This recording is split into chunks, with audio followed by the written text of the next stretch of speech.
Her diary was hidden beneath my bed, and it named me her enemy. I was 75, and I had always believed that kindness could survive anything, even resentment, even distance.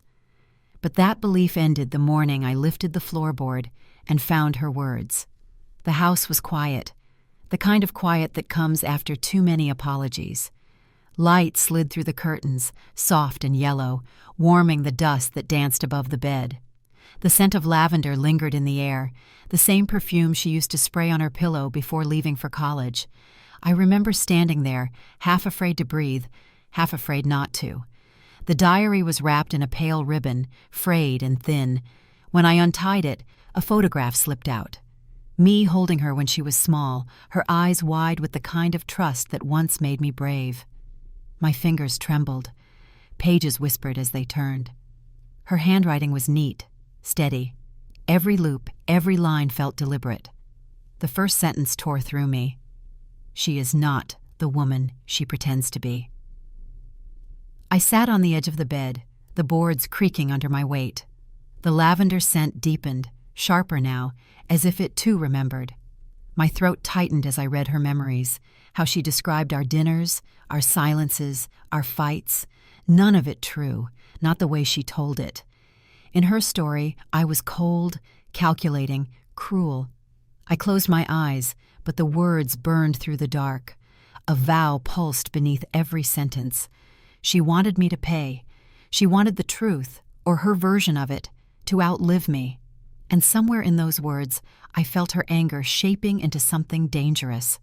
I turned another page and saw my own name underlined twice, next to the word thief.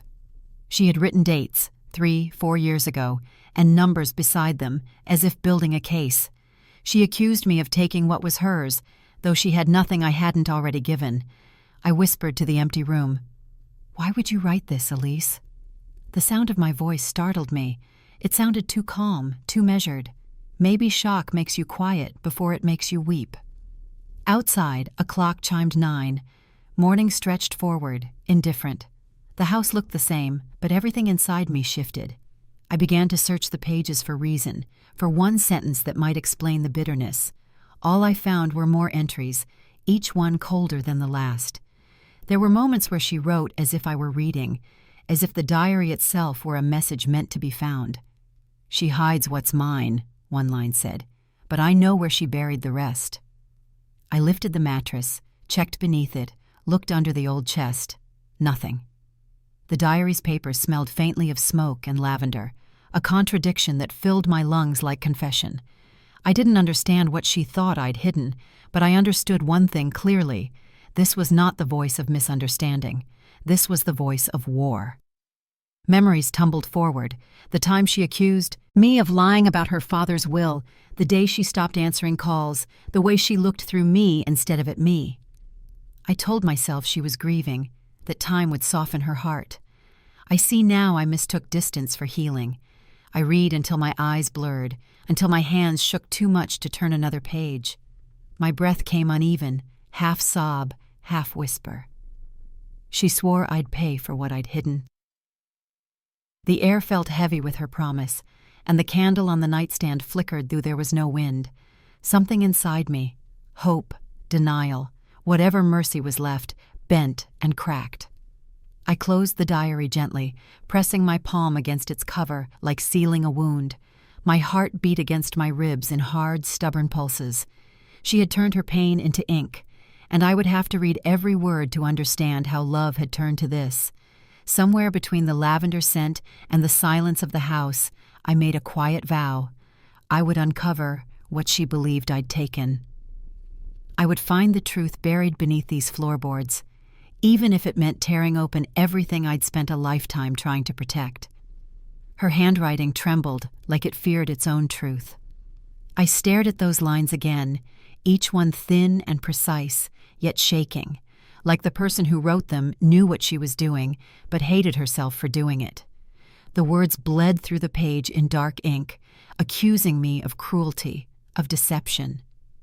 At work, the hum of printers filled the air, a steady rhythm against my racing pulse, the faint sound of typing, phones ringing, and chairs sliding across tile. ordinary noises that suddenly felt unbearable. My office smelled of ink and stale coffee. The world outside my thoughts seemed stable, routine, but inside, everything tilted. I tried focusing on the report in front of me. Numbers and dates blurred together. I hadn't slept since discovering her diary. Every word from Elise replayed like a whisper in my head. "Stop thinking about it," I told myself softly. "Maybe it's grief, talking through her." But I didn't believe it. When Linda knocked on the door, I pretended to look busy. She leaned against the frame, her eyes full of concern. "You all right? You've been staring at that screen for 20 minutes. I hesitated, then slid the diary under a file. "Just tired." She didn't move. "You're never just tired." Her voice carried the tone of someone who'd seen too much but said too little. I sighed. "It's Elise. She's been writing things, awful things." Linda walked closer, lowering her voice. "In that notebook you showed me?" I nodded. "She says I wrote her cruel emails I never sent." The words hung between us. Linda frowned. "You mean she has copies?" "References," I said. "Dates, subject lines. I checked my inbox. Nothing." "Maybe she deleted them from your account somehow." "That's impossible," I said too quickly, then paused. The doubt stung. "Unless she had my password once." Linda tilted her head. "You trust people too easily."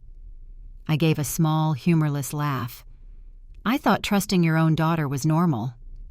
The room felt colder. The printer beeped, breaking the silence. I reached for my phone just as it buzzed on the desk. A new voicemail.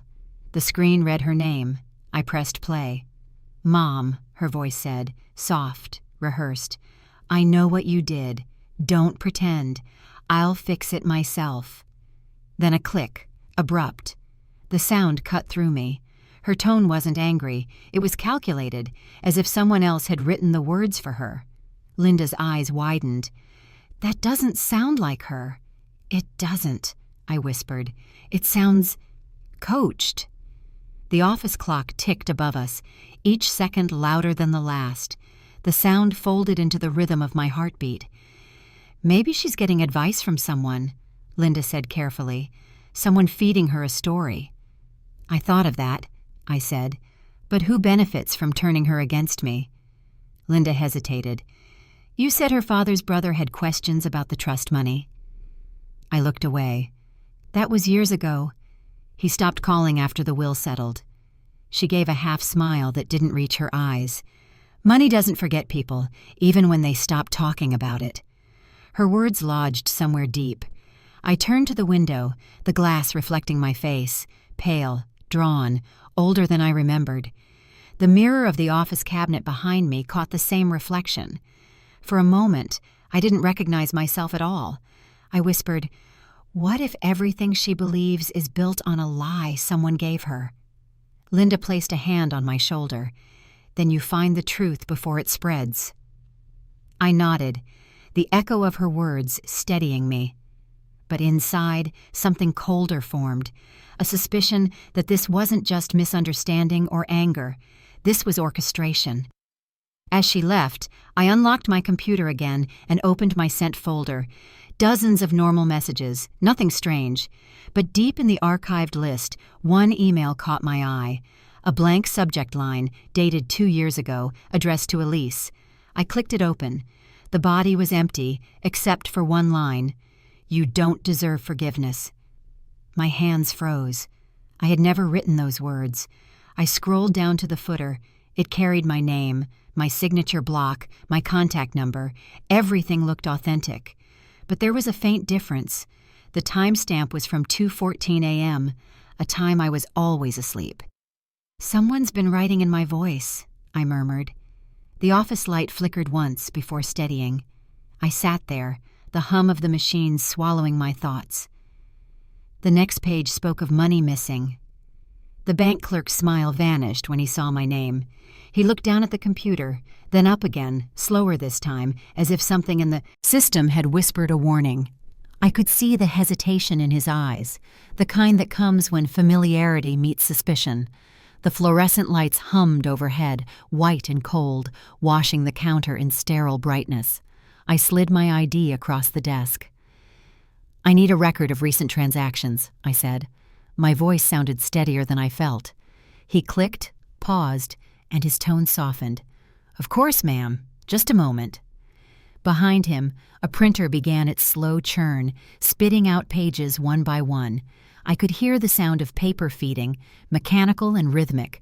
3 pages, then silence. He turned toward me, expression unreadable.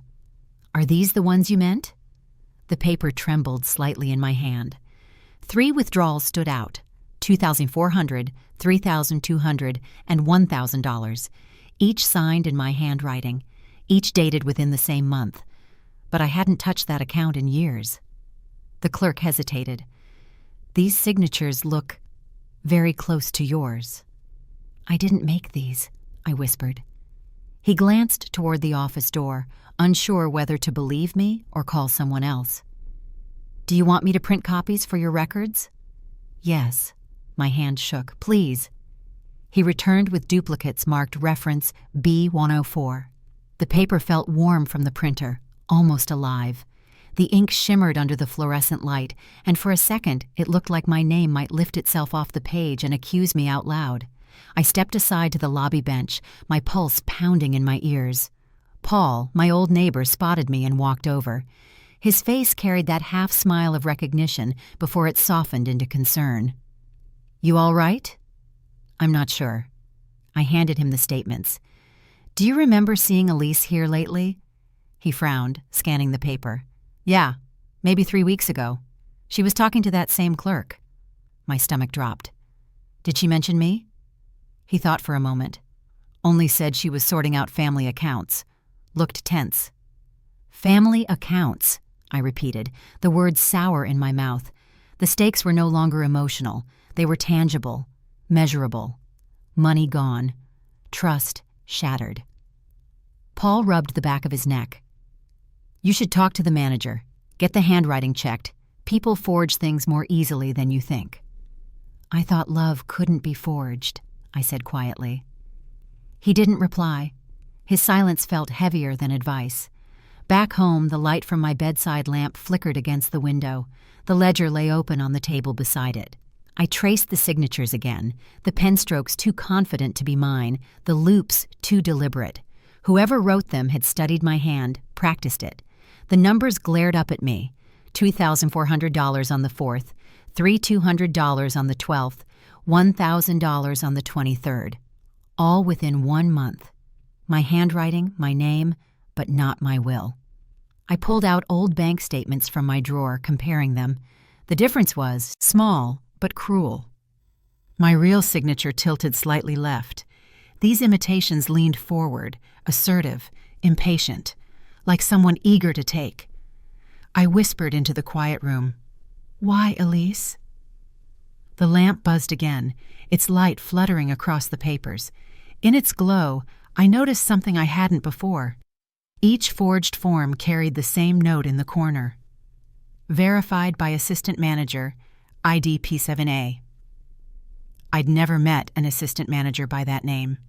The sound of the ticking clock filled the space. My reflection in the dark window looked smaller, older. The trust I'd spent years building had been reduced to ink and numbers. The phone rang once. I didn't move. Then again. On the 3rd ring, I picked it up. Silence. A faint breath, then the line went dead. I stared at the receiver. Someone wanted me to know I was being watched, or worse, doubted. I gathered the statements and sealed them inside a brown envelope, labeling it with the date and the phrase, "Bank reference, C219." Proof had become my only language now. The light dimmed again, and I felt the same exhaustion that comes after grief. But this was sharper, more deliberate. Betrayal now had a ledger, and it carried my name. I sat back on the bed, the envelope clutched against my chest. Her signature was perfect, except she spelled my middle name wrong. Truth hides best behind family handwriting. The officer's pen paused midair when he heard me say the word forgery. He glanced up, studying my face as if truth might show in the lines time had carved there. The precinct smelled faintly of metal and disinfectant, the kind of scent that settles into memory and never leaves. He motioned me to sit. The chair's legs scraped the tile, loud enough to feel deliberate. I placed the file folder on his desk, the same folder I'd carried since morning, edges bent, corners damp with the sweat of my hands. He flipped it open and whistled low. These signatures look near perfect. They're not mine, I said quietly. He turned the paper toward the light, tilting it just enough to catch the indentation marks left by pressure. Whoever did this knows your hand. She does, I said. My daughter. The words felt foreign, like I was confessing instead of reporting. He wrote something down. Case reference P317. The scratch of his pen against the rough cardboard folder made my skin prickle. Tell me what makes you think she forged it. I pushed the printed bank forms toward him. The withdrawals. 3 transactions in a single month. I have the official statements. I also have letters she sent, accusing me of taking what her father left her. He flipped through the documents, brows tightening. Was there a will? Yes. Everything was placed in a trust, untouched. I was the custodian until she turned 30. That's next spring. So she believes you withheld it? She believes I stole it. The officer leaned back, tapping the pen against his notebook. Family cases are messy. Records blur when emotion gets involved. His words stung more than intended. It's not emotion. It's evidence. He nodded, perhaps out of politeness, perhaps disbelief. Still, what you're asking for is delicate. If we move forward, she'll be notified. That could strain things further. I almost laughed. You can't strain what's already broken.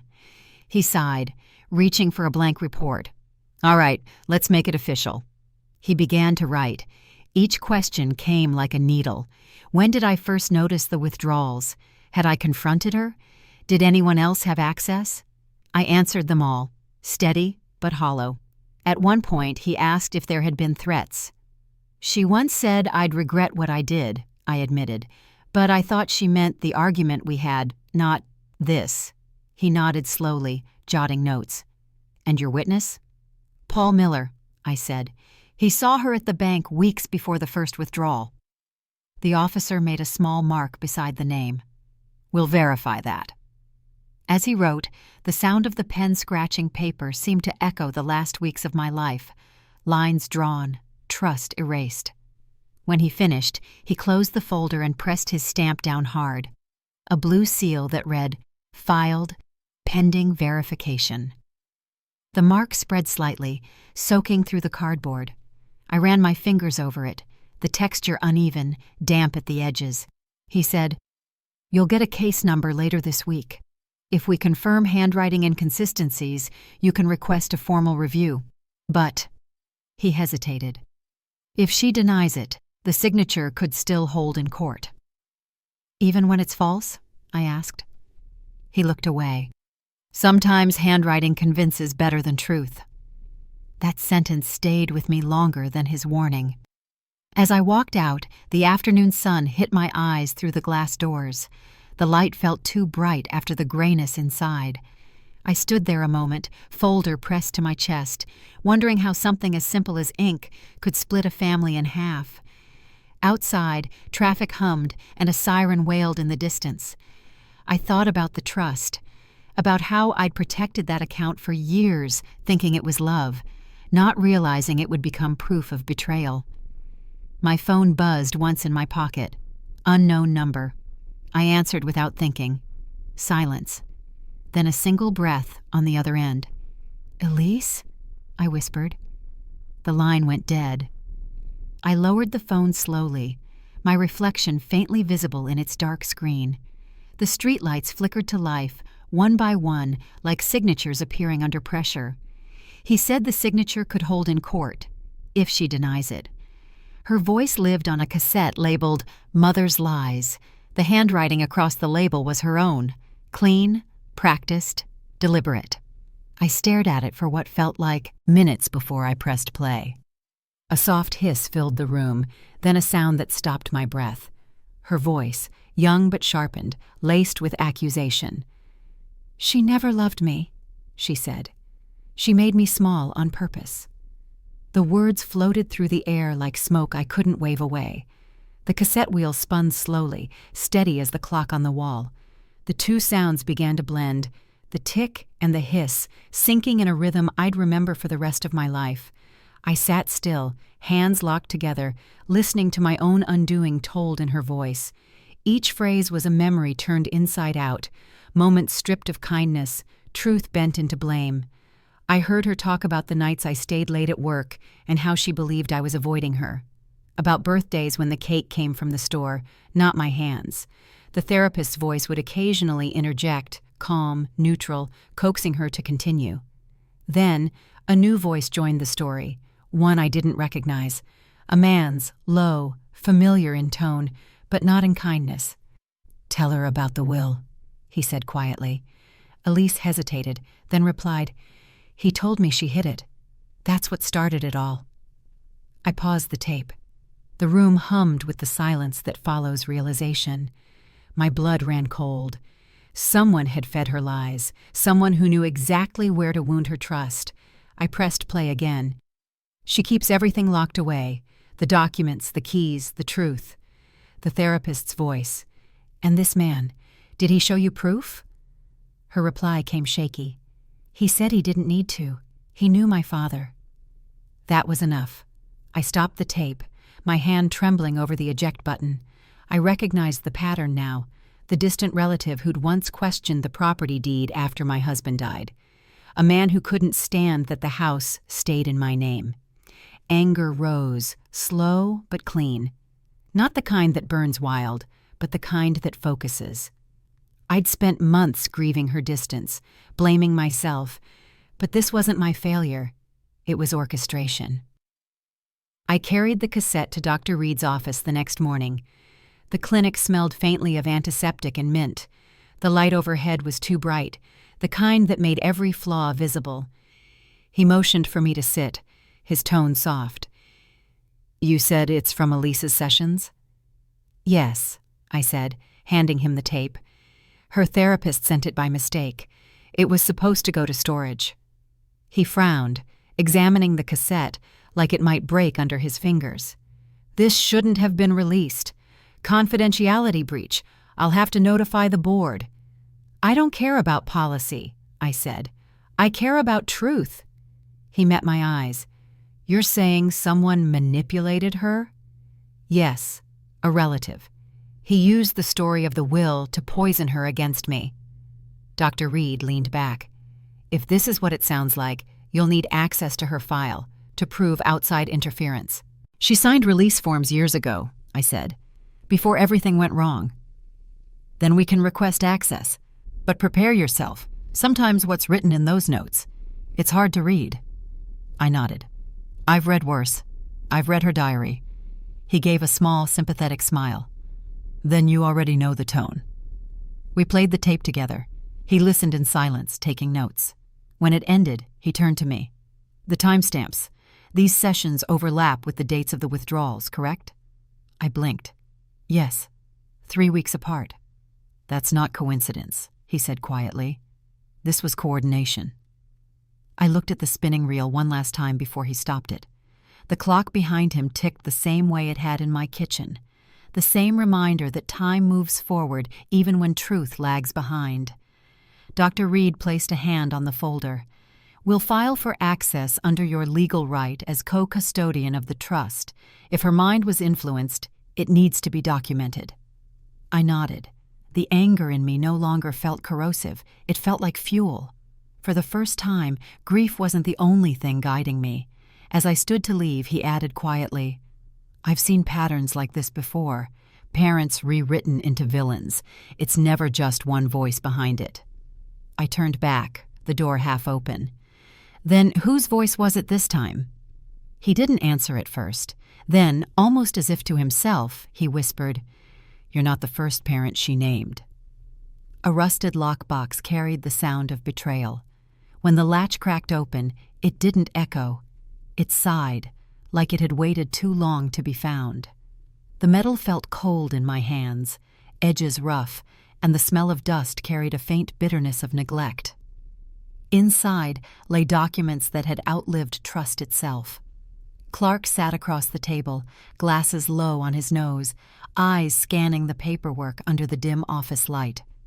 The blinds behind him cut the afternoon into gray slats. "This is the original trust file," he said.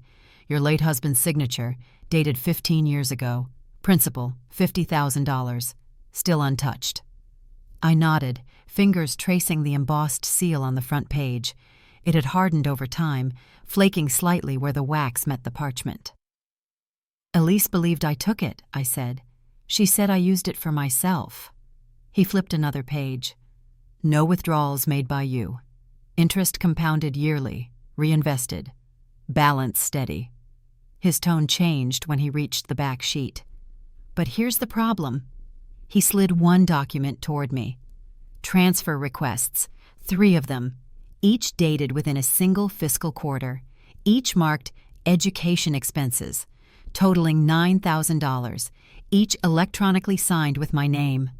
I leaned closer, heart tightening. "That's not my authorization." He didn't look up. "It's clever. The form structure matches the old system format, but this one field, see here? Email authorization ID C27F. It's your account. The trustee's server logged it." "I never contacted them," I whispered. "Then someone did, pretending to be you." I rubbed my thumb over the faded wax seal again, its rough texture grounding me. Who had access to those files? Clark flipped through his notes. "Only 2 names, you and Elise. She was listed as secondary beneficiary, allowed to request tuition-related documentation but not transfers." The word allowed hung between us, heavy and ironic. He leaned back, exhaling slowly. "The digital record shows approval at 10:42 a.m. on a weekday, same minute as an inbound call from your residence line." I stared at him. "I was at the clinic that morning. They can confirm it." He nodded. "We'll need that. I'll contact the trustee's compliance officer." His professionalism softened when he saw my expression. "I've handled family disputes before," he said. "But this feels deliberate, personal." "It is," I murmured. "It's punishment disguised as reason." He gathered the forms into a neat pile, securing them with a binder clip that snapped like a verdict. "We'll have to file for data verification. That means every digital trace tied to your email will be subpoenaed." "And she'll know?" "She'll know," he said gently. "But truth doesn't work in shadows forever." I looked at the old keyring beside the lockbox, its brass tarnished, initials engraved faintly. HM, my husband's. The letters had faded like everything else he left behind. "He wanted this money to build her future," I said quietly. "Now it's the weapon she uses to destroy mine." The room was silent except for the low hum of the air conditioner. Dust motes floated in the light, spinning like suspended confessions. Clark slid a printed summary toward me. "Look at the transaction notes," he said. The memo line reads, "Request approved by parent custodian." That phrase isn't standard. It's something only a non-staff user would write. "So she typed it herself," I said. "Most likely." My chest tightened with both anger and clarity. For weeks I had been chasing ghosts through ledgers, wondering if memory was failing me. Now the paper in front of me, rough, smudged, real, confirmed what my heart already knew. Clark adjusted his tie.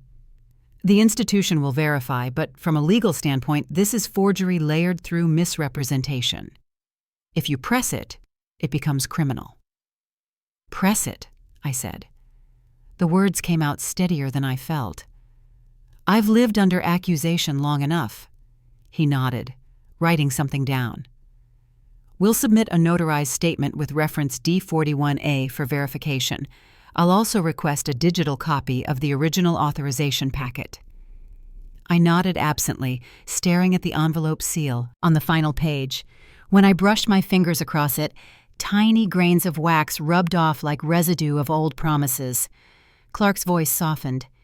"You're doing the right thing." "Right things still hurt," I said. Outside, the daylight had started to fade, the office caught between gray and amber. I packed the documents carefully, each sheet like a fragile piece of a truth I hadn't been allowed to hold. At the door, Clark stopped me. "One more thing," he said. "The trustee forwarded a confirmation email attached to the authorization log. You should see it." He turned the screen toward me. The message header bore my name. The sender's address was mine. But the timestamp, same as the transaction, proved it wasn't me. The content was short, mechanical, and cold. "Proceed with disbursement under education clause. Regards, M." I stared at the line. The font, the tone, it mimicked my style perfectly. But one thing gave it away. My middle initial had been replaced with hers. Clark frowned. "Her email to the trustee was sent from your address." My inbox unlocked her cruelty. The monitor's light cut through the dim room, painting my hands in a ghostly blue. The IT technician leaned over the desk, his eyes narrowing as strings of code scrolled across the screen. "You said someone's been accessing your account?" he asked. "Yes, from my address. At hours I'm never awake." He nodded, typing a few rapid commands. The hum of the computer filled the silence, soft yet charged. My reflection glimmered faintly on the cracked edge of the screen, a tired woman staring at a life that no longer felt like hers. The cursor blinked. Then lines appeared. Timestamps, IP addresses, login history. Midnight. Repeated patterns. The technician pointed. "Here," he said, "same device ID, same IP location. But that's not yours. This comes from a different router, one registered under the name Elise M." The words hit me like static through my chest. "She logged in?" "Multiple times," he replied. "Email drafts, banking access, document requests, all routed through your credentials. Whoever did this didn't just guess your password, they reset it from an alternate email." I swallowed hard. "Whose?" He scrolled.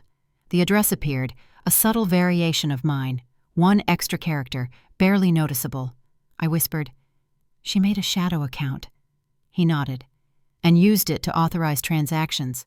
Looks like around $9,000 moved over 3 separate nights. Same pattern each time." The figure echoed from the previous chapter's discovery, and the truth folded neatly into place, one cruel thread pulling all others taut. "Can you prove it?" I asked. He clicked open an entry. "There's a session record, reference code A582. We can attach that to a formal affidavit. It includes her device ID, connection time, and the transfer log." The light from the monitor stung my eyes, bright and unwavering. "Do it," I said. He paused, studying me. "You sure you want to go this far? Once this becomes evidence, it leaves the family's control." "Family lost its meaning months ago," I said quietly. He printed the log. The paper slid out warm, edges curling from the heat of the machine. I touched it, the ink still damp, and felt something inside me shift. For months I'd been begging to be believed. Now the proof was literal, words she'd written as me, lies sent from my own name. He handed me the affidavit form. "Sign here. This gives you full reinstatement of access and secures all future logins." I signed, the pen dragging faintly across the glossy surface. My handwriting shook, but I didn't stop.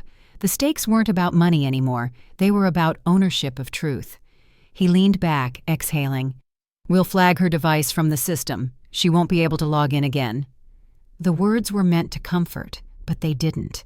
Because the damage wasn't in the data. It was in what she'd written. "Look," he said, opening a recovered message thread. My name appeared at the top. The emails weren't mine, yet they read in my tone. Apologies, guilt, confessions I'd never spoken. One to her therapist, another to the bank. Each a careful forgery of remorse, shaping me into the villain she wanted the world to see. "She wrote these pretending to be me," I said, voice barely audible. He nodded. "She knew your phrasing, even your sign-offs." "She studied me," I murmured, line by line. The technician hesitated before speaking again. "You'll get a copy of everything in a secure archive. Reference ID E104. Use it carefully.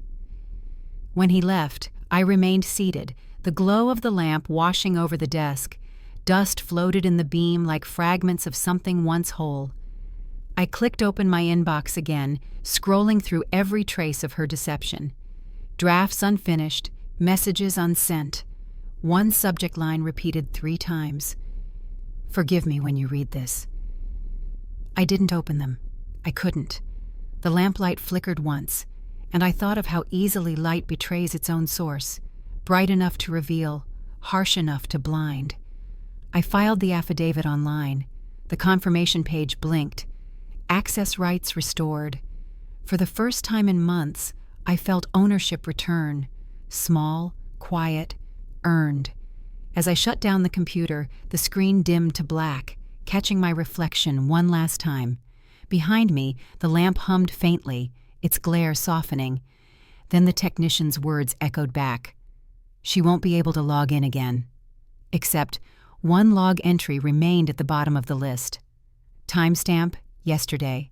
Device, hers. Location, unknown. Her final login happened yesterday, on my birthday. She arrived carrying roses and a lie. The doorbell rang just after dusk, when the last light still lingered along the curtains. I hesitated before opening it. Through the chain, I saw her, hair damp from rain, eyes too calm to be honest, and a bouquet of red roses clutched in both hands. When I opened the door, the scent hit first, perfume, faintly mixed with rain and wilted petals. I thought I'd stop by, she said, voice low, careful. It's been too long, too long. The words echoed, hollow and rehearsed. I stepped aside, letting her in. The house felt smaller with her inside it.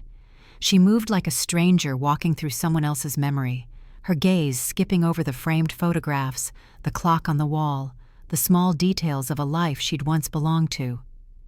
Beautiful flowers, I said. She smiled thinly. You always liked red. They're lovely, I replied, taking them from her. The stems were slick, thorns half-snipped but still sharp. I placed them in a vase near the window. Water beaded down the glass outside, the rain softening but steady. We stood in silence. The air between us thickened with everything left unsaid. Then she spoke.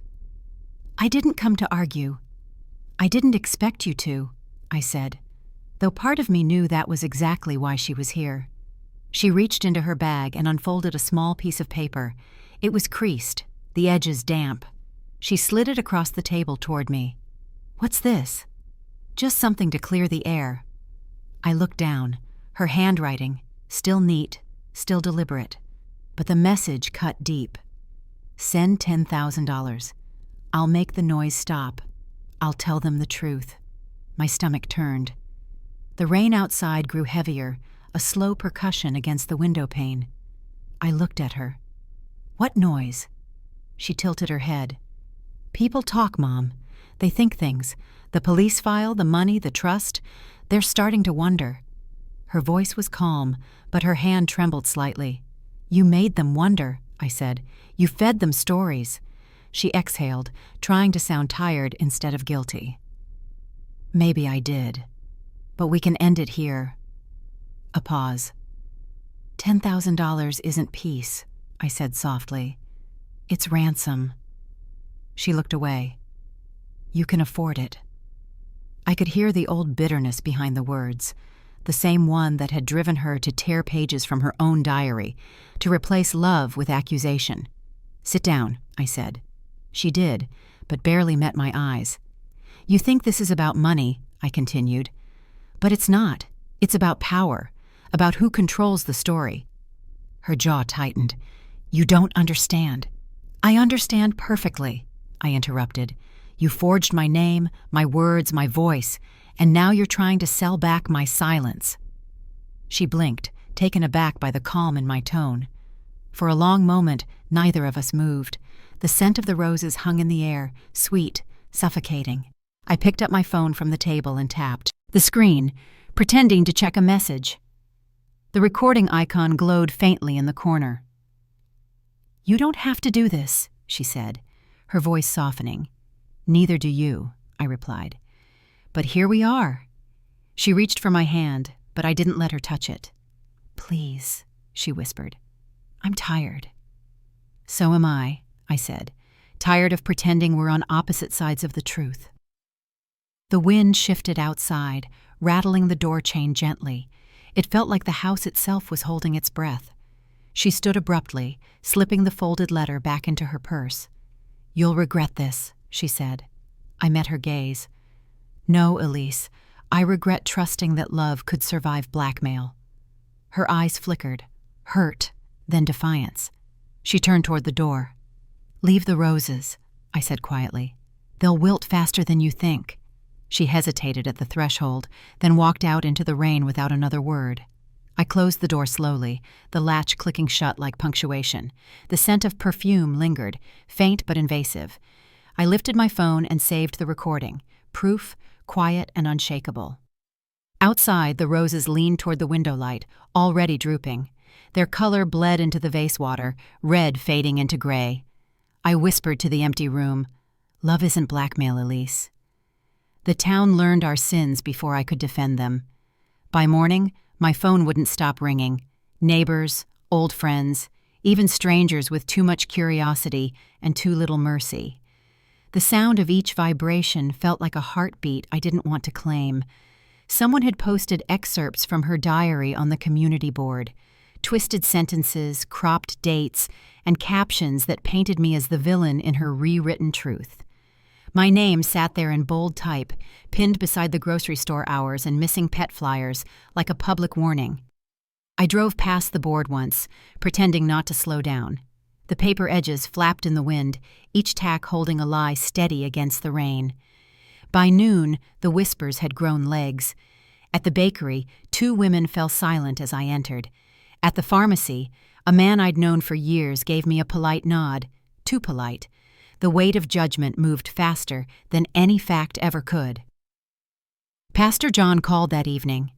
His voice carried the same worn kindness it always had, but underneath it was exhaustion. I'm trying to calm people, he said. They don't want the truth yet. They want spectacle. She gave them that, I said. She always knew how to fill a silence. He sighed. They've seen those posts. They think you're hiding something. I'm hiding pain, I replied, but that doesn't sell as well. He was quiet for a moment. Write something, he said finally. A statement. Don't argue, just clarify. The board will publish your side tomorrow if I bring it in myself. I nodded, though he couldn't see me. You think they'll read it? Some will. Enough, maybe. When I hung up, the house felt larger than usual, every sound amplified, the tick of the clock, the low hum of the refrigerator, the faint ringing still echoing in my ears. I sat at the kitchen table, the same place I'd once helped Elise with her homework, and began to type. To the community I've called home for 30 years. The words came slowly. I avoided emotion at first, clinging to facts, legal citations, transaction logs, a record of dates that proved the transfers were fraudulent. My ally at the bank had verified every one. But truth, I was learning, needed more than numbers to survive a storm. I rewrote the ending 3 times. The final version read, I ask only for time and for silence until the full story is seen. Justice should be measured, not shouted. The phone rang again. Another unknown number. I didn't answer. Instead, I sent the statement to Pastor John, attaching scanned copies of reference IDs and notarized proof of the trust's integrity. My eyes burned from staring at the screen's glare. For a moment, I thought about the first line of her diary, the one I'd found under the floorboard weeks ago. She never surrendered. Maybe neither would I. When I finally turned off the lamp, the house sank into shadow. Outside, the streetlights flickered, halos wavering through the drizzle. Somewhere beyond the walls, voices still murmured, neighbors on porches, retelling our story as if they'd lived it. I pressed my palms flat against the table and whispered, They'll tire of it. They have to. But lies are restless things. They keep moving long after truth grows weary. The next morning, I woke to the sound of a car door outside. Through the lace curtains, I saw a man in a gray uniform approach my porch. He held an envelope, official and sealed. He knocked once, firmly. My chest tightened as I opened the door. The air smelled of wet paper and earth. He handed me the envelope without a word and walked away. The seal bore the county emblem. I tore it open with shaking hands. Inside was a single page, formal, cold, unavoidable. A letter from the court arrived the next morning. My name sat printed beneath the word defendant. The ink had bled slightly, as if even the paper knew the weight of accusation. I held the page between my fingers, its texture rough, official, and cold.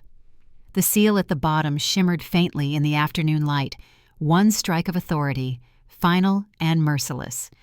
Elise had filed a claim, emotional fraud. The phrase itself felt absurd, but seeing it in legal print gave it teeth. The allegations twisted our private grief into public theater. The stakes were no longer whispers. They were laws, signatures, deadlines. My attorney, Clark, sat across from me in the small oak-paneled office. He adjusted his glasses, reading line by line, lips pressed tight. "She's accusing you of deception in fiduciary trust, emotional manipulation, and coercion," he said quietly, "none of which holds if we stay factual." "Factual," I echoed, as if truth alone still matters. He looked up. "It does in here." I wanted to believe him. The scent of old paper, ink, dust, and faint glue tightened my throat. It smelled like permanence, like something that couldn't be undone. He handed me another document, a compiled exhibit list marked in neat handwriting. Trust ledger, verified $50,000 balance. Digital affidavit confirming login origin. Handwriting comparison entry reference A208. "These will be presented before the hearing," he said. "I'll have the arbiter review them personally before submission." The arbiter, our court-appointed mediator, had become more ally than official, his impartiality tempered by quiet disbelief at Elise's persistence. He'd called me the night before, his voice measured. "You mustn't let her rewrite the evidence. She's persuasive, but paper doesn't lie." Now, sitting in Clark's office, I repeated his words silently. Paper doesn't lie. The wood grain of the bench beside me caught my attention, smooth but scarred. Clark noticed me tracing it with my hand. "You all right?" "I'm just thinking," I said. "Every lie she's told started from something true. That's what makes it so dangerous." He nodded. "And that's what makes it beatable." The next morning, I stood outside the courthouse. The building loomed heavy and gray, its columns streaked with years of rain. Inside, the echo of footsteps carried like judgment before the trial even began. My shoes clicked against the marble floor as I walked toward the clerk's window. "Filing for case number C317, I said. The clerk barely glanced up. "You're the defendant?" "Yes." She stamped the document and slid it back. "Preliminary hearing Friday, noon, courtroom 2B. The words landed like a verdict before the verdict. Friday, noon, fixed, unmovable. When I stepped outside, the air smelled faintly of rain, though the sky was clear. Clark caught up to me at the steps. "We'll win this," he said, trying for reassurance. I didn't answer. My eyes drifted to the courthouse flag, limp against the pole, waiting for wind that hadn't yet arrived. "Elise is using emotion as evidence," I said. "How do you cross-examine pain?" He hesitated. "You don't. You reveal what it cost her to fake it." His confidence steadied me for a moment. Then I remembered the last time I saw her, roses in hand, voice trembling just enough to sound sincere. "She'll speak first," Clark continued. "We stay calm. The arbiter has reviewed her filings. He knows the numbers don't align. The trust fund still holds every dollar, untouched. The transfer logs show this same $9,000 pattern. She won't escape that." I closed my eyes briefly. The air tasted like copper and dust. Somewhere deep inside, I felt something settle. a vow forming in the silence. I will not break in public. Not again. That night, I reviewed the documents alone. Every sheet, every figure, every seal. My fingers brushed the raised ink on the summons again, tracing my printed name as if memorizing it. I whispered to the empty room, "You will not define me." The lamp flickered, casting a dull glow across the table. The benchwood beneath my hand was warm now, the grains smooth from hours of touch. For the first time in months, I felt steadier. At dawn, Clark called. "The judge just confirmed. Hearing set." I stared at the calendar pinned beside the window. Dates circled, crossed, rewritten. There it was again, in red ink this time. Friday, noon. The judge set our hearing for Friday at noon. Every whisper in that room carried my shame. The courtroom was colder than I remembered, its air thick with the scent of varnished wood, and waiting. Rows of faces leaned forward, some curious, some cruel, all eager for a story that wasn't theirs. The hum of the microphone filled the silence like a living thing, restless and low. Across the aisle, Elise sat poised behind her counsel, hands folded neatly, her expression saintly and distant. She wore a pale blouse, the kind she used to save for Sunday mornings. I could almost believe she was innocent, if I hadn't read every forged line she'd written. The judge adjusted his glasses. "We'll begin with the claimant's statement." Elise rose slowly, like she wanted the moment to last. Her voice, when it came, was steady, practiced. "He deceived me," she said. "Not with money, but with silence, with promises that never meant anything." Her words dripped like syrup, sweet, heavy, deliberate. She opened a small notebook and began to read. I knew that book. I'd seen it before in my house, once hidden beneath her childhood quilts. She read from her diary. Each line sounded more rehearsed than remembered. The crowd leaned closer. Even the bailiff paused mid-step. "I was told," she continued, "that the trust was mine to use for education, for freedom. But he kept it from me. He made me beg." A gasp rippled through the benches. Clark leaned toward me. "Stay still," he whispered. I did, but inside, every heartbeat was an alarm. When she finished, the judge nodded to my side. "Defense may respond." Clark rose. "Your Honor, with the court's permission, we'd like to submit documentary evidence for review." "Proceed." He lifted a thin folder and handed it to the clerk. Pages shifted under the fluorescent light. The hum of the microphone grew louder, or maybe it was just my pulse keeping rhythm with the sound. "These," Clark said, "are verified records from the bank and trust office. The trust remains intact, principal of $50,000 untouched. The plaintiff's attempted withdrawals total $9,000, routed through a private device under her own login credentials. We also submit reference ID B1114, confirming the timestamps correspond to her IP address." The courtroom stilled. Someone coughed. The sound echoed against marble. The judge flipped a page, frowned, then looked up. "You're saying she accessed the account herself?" "Yes, Your Honor," Clark replied. "Repeatedly. Between March and June last year. We have server confirmation." A murmur spread through the crowd.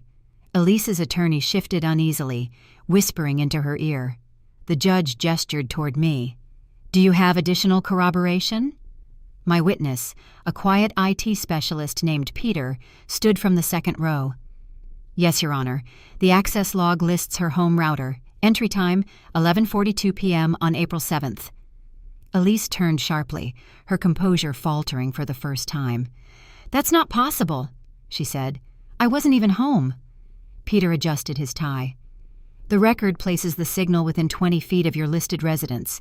The verification code matched your personal email address."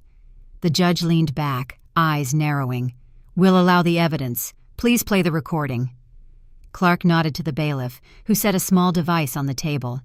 The microphone crackled once before the audio filled the room, a faint hum, followed by the sound of typing. Then her voice. "I can't let him see this," she whispered on the tape. The courtroom gasped again. Every sound became sharper, the shuffle of shoes, the click of pens, the creak of the wooden chair beneath me. The truth was no longer mine to defend. It was unfolding itself. Elise's breathing grew shallow. "That was taken out of context," she said.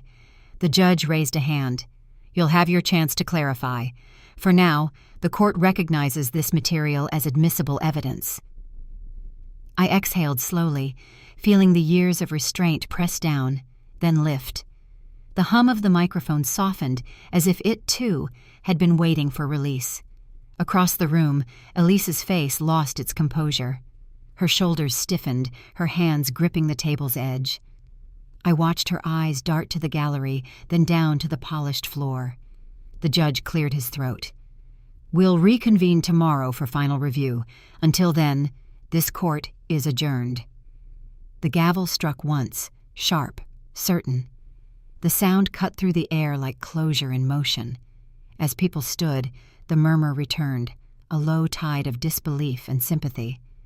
I stayed seated, letting the noise wash past. Elise rose slowly, her eyes glazed, her hand trembling near her face. When the recording replayed briefly, her voice echoed again, small, defiant, unmistakable. She covered her face when the emails played aloud. I faced my daughter as though she were a stranger. The courtroom light was merciless, white and steady, bleaching every corner of shadow from the wood-paneled walls. She stood across from me, hands folded, head tilted, the same posture she used as a child when she wanted to look older than she was. But now the tilt carried defiance, not innocence. The judge motioned for the clerk to swear her in. She placed her palm on the Bible, her nails trembling faintly against the thin paper. The oath sounded small in the echoing hall. For a moment, I wondered if she even believed in the promise her voice just made. "Ms. Elise," the judge said, "you've accused your parent of misusing a trust intended for your benefit. Are you ready to answer questions under oath?" She nodded. "Yes, Your Honor." The air seemed to pause. My protector, the court-appointed financial examiner, rose with a calm precision I'd come to rely on. His voice was measured, but sharp enough to draw truth from the most reluctant mouth. "Let's begin with the account logs," he said. "You stated that the funds were withheld from you, correct?" "Yes," she answered. "I tried to access them for tuition. The account was locked." He nodded. "And when did you attempt access?" "March. I remember because I had just received the university's letter." The protector flipped through his file, pages whispering like dry leaves. "I see. According to the records, an access attempt was logged on March 3rd, 11:42 p.m. from your registered home address." Her lips parted slightly. "That's not possible. He raised a hand. "We verified through the internet provider that the IP matches your residence. The same device was used for multiple login attempts through June. Would you like to revise your statement?" The light above her seat flickered once, a brief pulse that made her blink. The microphone crackled, catching the small sound of her breath.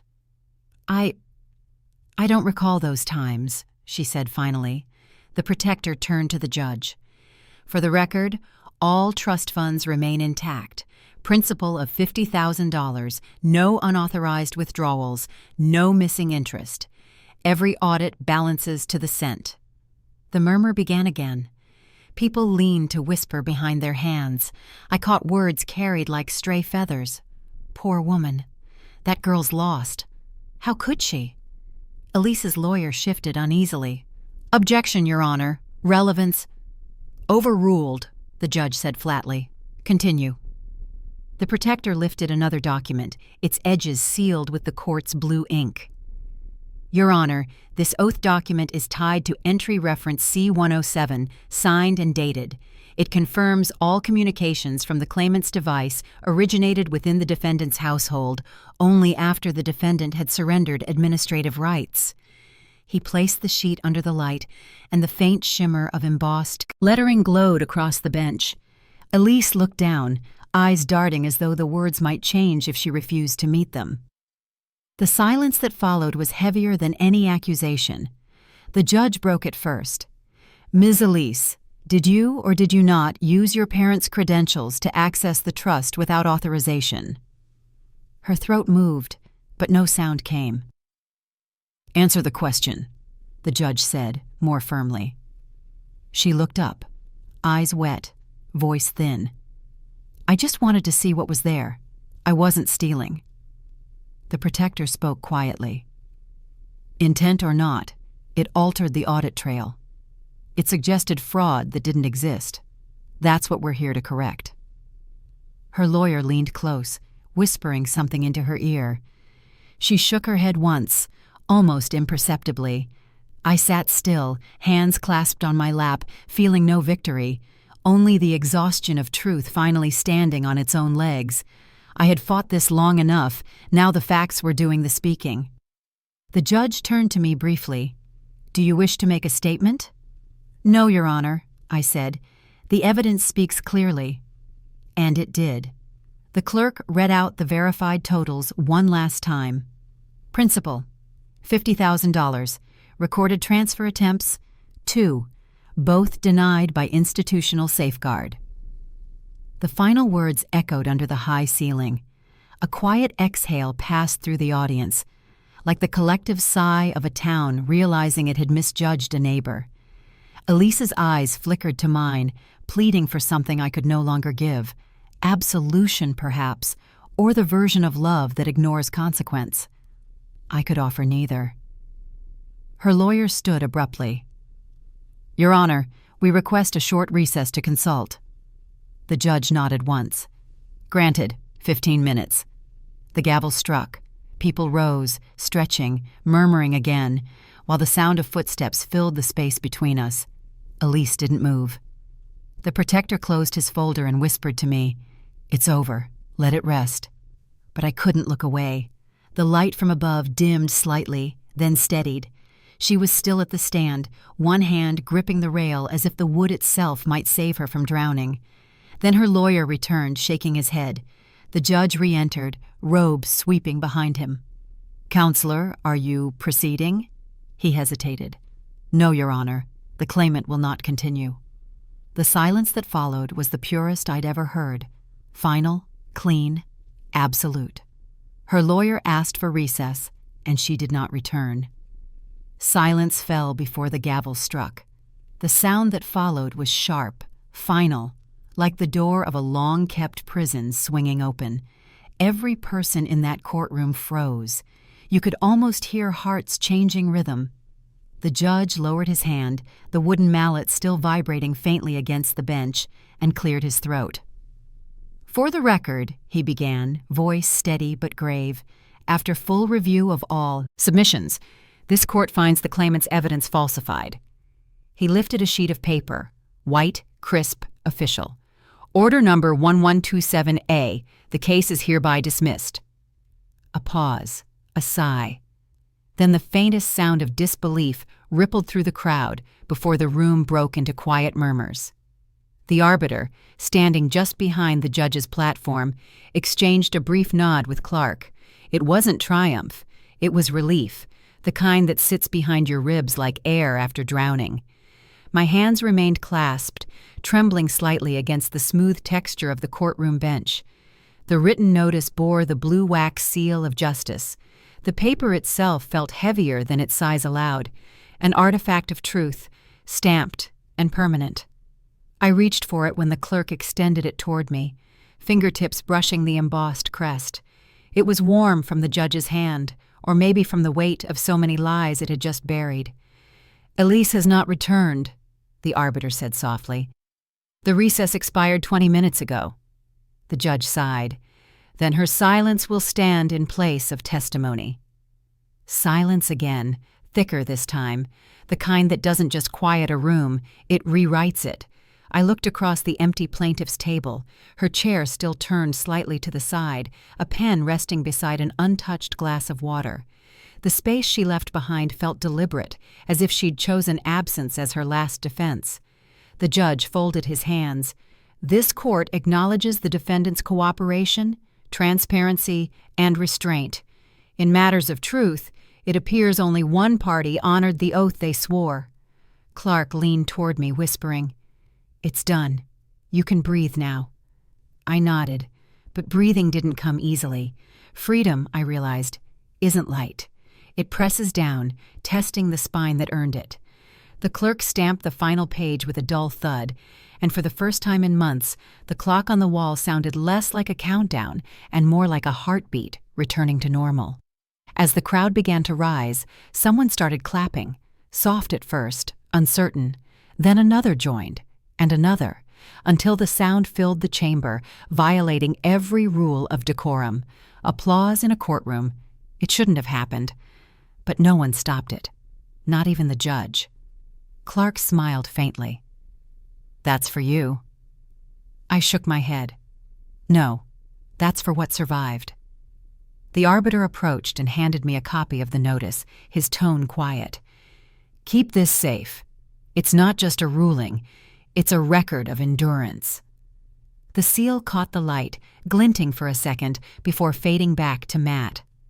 I folded the paper carefully, the edge crisp beneath my thumb. Outside, through the tall windows, daylight spilled across the courthouse steps like an invitation. When I walked out, the wind caught the loose edges of my coat. The air smelled clean, untainted, like something reset. Reporters murmured nearby, cameras waiting for reaction, but none of it mattered. I had nothing left to defend. For a moment, I just stood there on the courthouse step, feeling the world continue without needing to explain itself. Cars passed, leaves brushed the ground. Somewhere a bell rang the hour, ordinary and whole. I looked down at the sealed notice again. Order number 127A, its ink drying in the sun. My reflection caught faintly on its surface. Older, steadier. Elise's absence still echoed somewhere behind me, a hollow in the day's perfection. But even echoes lose their edge over time. I took one last breath inside the courthouse shadow and stepped forward, letting the wind scatter the last of the dust from my sleeve. Freedom felt heavier than guilt ever did. Her room smelled of old perfume and dusted dreams. The scent hit me before I crossed the threshold. Lavender, faint and aged, clinging to the curtains like memory refusing to fade. The house was silent now, the kind of silence that doesn't invite conversation. Every footstep I took pressed into carpet that still remembered her pacing. The afternoon light slanted through the window, pooling gold across the bedspread. Dust floated there, moving in slow circles, like it had been waiting for someone to notice it again. On the nightstand, her diary sat exactly where I had left it months ago. I hesitated before touching it. My fingers hovered above the cover, tracing the soft crease along the spine. It wasn't evidence anymore. It was an artifact of two people who had lost each other long before the truth caught up. The witness stood at the doorway. "You're sure you want to do this?" "I need to," I said, "not to prove anything, just to end what's left." He nodded once and stepped back, leaving me to the quiet. The window was cracked slightly open, and the air carried a chill. I sat on the edge of the bed, the frame groaning beneath my weight. When I opened the diary, the paper sighed, releasing a soft whisper of scent. Lavender again, sharper this time. I turned the first page. The handwriting flowed smooth and deliberate, younger than I remembered. Lines about promises, gratitude, disappointment. Then, halfway through, the turn. Anger in ink, a voice building its own mythology of betrayal.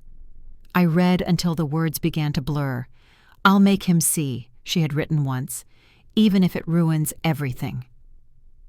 The candle on her dresser had melted halfway down years ago, frozen mid-drip. Its wick bent sideways, black and brittle. The same flame that once brightened her nights had long gone out, but the residue still stained the holder. I whispered to no one, "I forgive you." It sounded strange in the air, almost foreign, like a language I hadn't spoken in years. I turned another page, empty, then another, and another. Blank sheets stretched to the back cover. It wasn't unfinished. It was abandoned. Outside, a car passed, its sound fading into the neighborhood hum.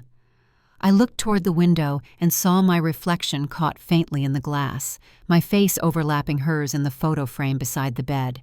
She was smiling in that picture, barely 15, hair loose, eyes trusting. I remembered the day I took it, sunlight pouring through this same window, her laughter bouncing off these same walls. We had no idea how thin peace could wear. The witness reappeared at the doorway, speaking softly. "You can lock it up if you like, or leave it." "I'll leave it," I said. "Some stories don't need to be erased, just understood." He nodded again, his gaze drifting to the diary before he turned away. I stayed a little longer. The air shifted once more, carrying that old perfume through the room. It was weaker now, gentler. The scent no longer hurt. It only reminded. When I rose to leave, I glanced back at the bed. The sunlight had moved, resting on the photo frame. My reflection was gone from the glass, leaving only her. For the first time, I didn't flinch. Her handwriting no longer frightened me. I wrote a letter she might never read. It was early morning, the kind that begins in gray silence before the world remembers to wake. The kitchen clock ticked faintly in the next room, each sound echoing like a countdown I no longer feared. I sat at the table, pen in hand, the page blank, except for the trembling line where my first word would begin. The ink bled slightly as it touched the paper. My handwriting looked older than I felt, shaped by years of restraint. I started simply. "Dear Elise."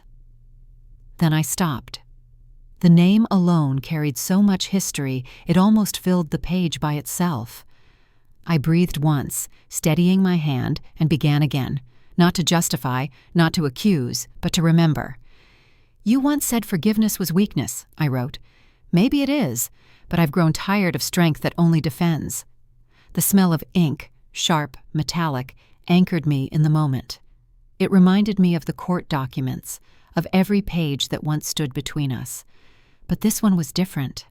This one asked for nothing. I wrote about her laughter, about the way she used to hum when she cooked, and how the house had fallen silent since. I told her that I kept her old diary, not as proof, but as memory.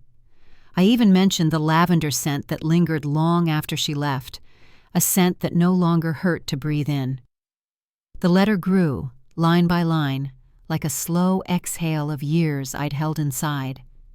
I paused only once, when sunlight crept across the table and struck the ink bottle, turning it gold for a moment. The glow faded quickly, but it left warmth behind. "I no longer need you to answer," I wrote near the end. "If peace finds you, keep it. If it doesn't, know that I wished it would." When I folded the page, it felt like sealing away a small, living thing. I slid it into an envelope, pressed the flap closed, and wrote her last known address in careful script. The texture of the paper under my fingers was soft, fragile, like closure pretending to be permanence.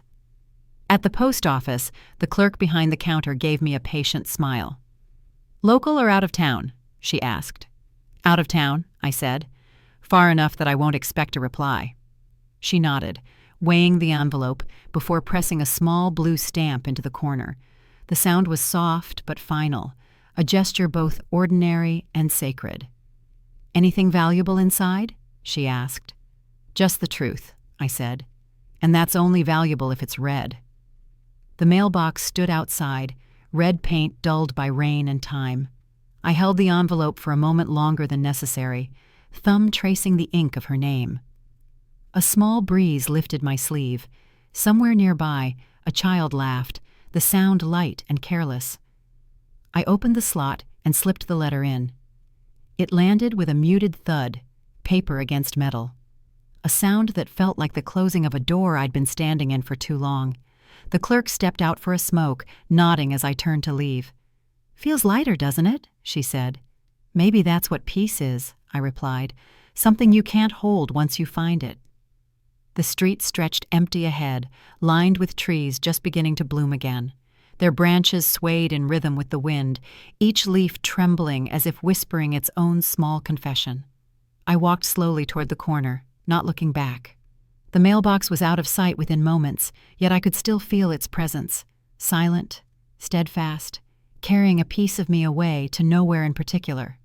I stopped once under a street lamp, the morning light filtering pale and soft.